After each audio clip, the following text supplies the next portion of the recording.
What's good, YouTubers and YouTubettes? This is JB Sports, back again with another one. There are interesting developments in the Errol Spence Jr. versus Terrence Crawford saga. These negotiations have been dragging on for 2 months now, and there seems to be no end in sight. Now, Keith Idec, who unlike Michael Coppinger does have ties to the PBC and Al Haymon.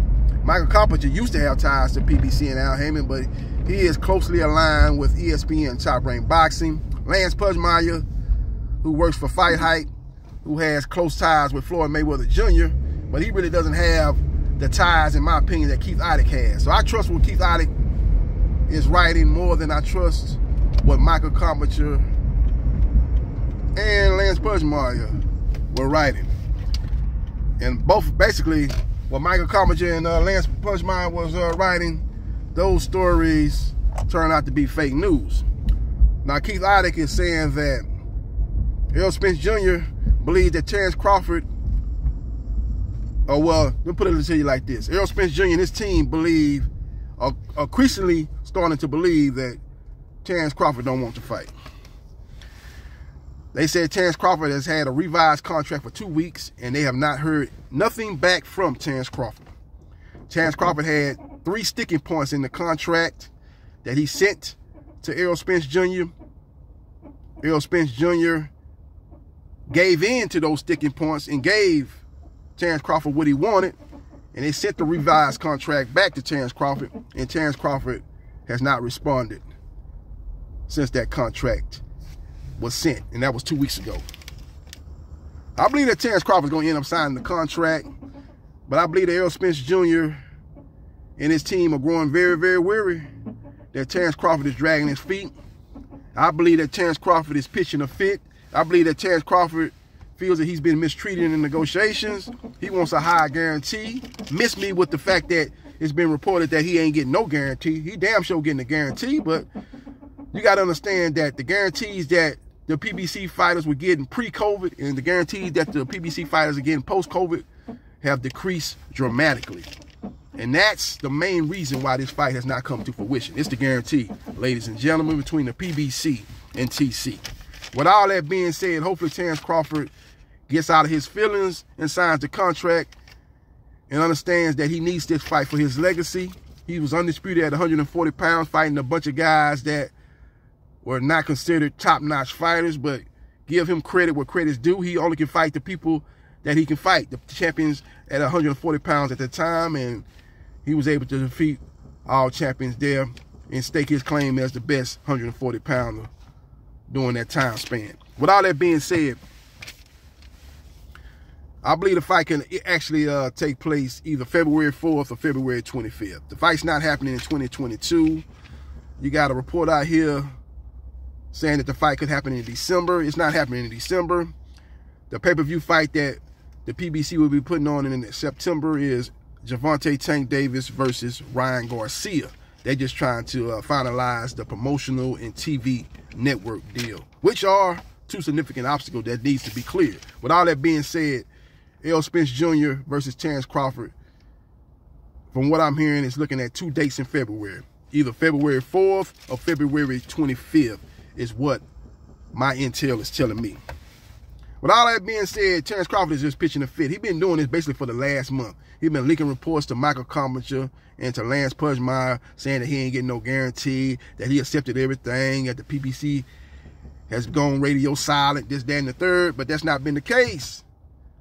Lance Pudgemeyer did say some things that were true in his article, that the contracts were getting looked over, and Team Spence looked over the contracts, and they sent it back to Terrence Crawford. Terrence Crawford had problems with 3 sticking points, so they sent it back to Errol Spence Jr. and his lawyers, and they gave in to Terrence Crawford and what he wanted with those 3 sticking points.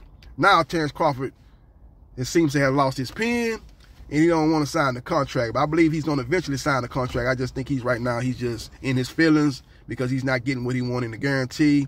He's not getting what he wants on the pay-per-view split. And he believes that the PBC is treating him like an opponent instead of the champion at 147 pounds through the WBO and the undisputed at 140 pounds. But what he got to understand is that Spence Jr. is the home team.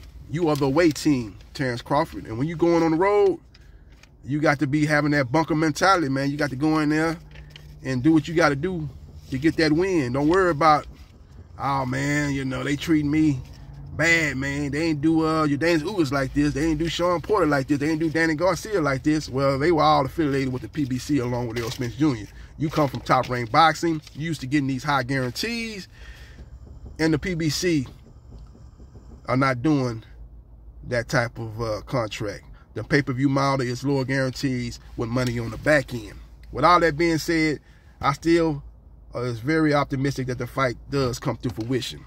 With all that being said, Bob Arum, promoter Top Rank Boxing, is down there in the UK promoting Tyson Fury versus Derek Chisora. And he came out with some interesting comments to IFL TV. He said that if Lomachenko gets the win over Ortiz October 29th, that Top Rank Boxing will be looking to make Devin Haney versus Vasily Lomachenko. And the winner of that fight will take on Shakur Stevenson. So that's going to be two big-time ESPN pay-per-view fights. So we will see what happens. We will see what transpires. And the winner of that, whoever comes out of victorious out of that trifecta, for the lack of a better word, the winner of Haney and Loma versus Shakur Stevenson, and that winner of that fight will be in good position to take on Gervonta Tank Davis, the cash cow of 140 pounds and below. They will have leverage. They'll be like, okay, I'm undisputed. I beat a top 10 pound-for-pound fighter. So they will have leverage coming into the negotiations table with Gervonta Tank Davis. They can go there with a straight face and say, hey, I want 40%. Gervonta, you get 60%. Or they might even say, I want 45%, you get 55%. They can say that with a straight face, and Leonard Ellerbe and Floyd Mayweather would have to respect what they're saying. So we will see what happens, and we will see what transpires. But that's a little bit of a nuggets, man. So all these people out here saying that they want to see Devin Haney versus Gervonta Tank Davis, well, he got business to take care of with top-ranked fighters. That being, first of all, taking on Loma if he gets by Ortiz on October 29th, and then taking on Shakur Stevenson.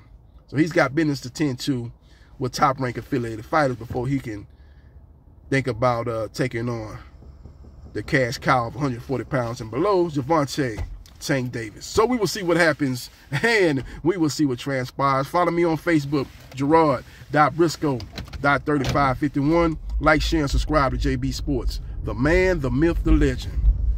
And I holla.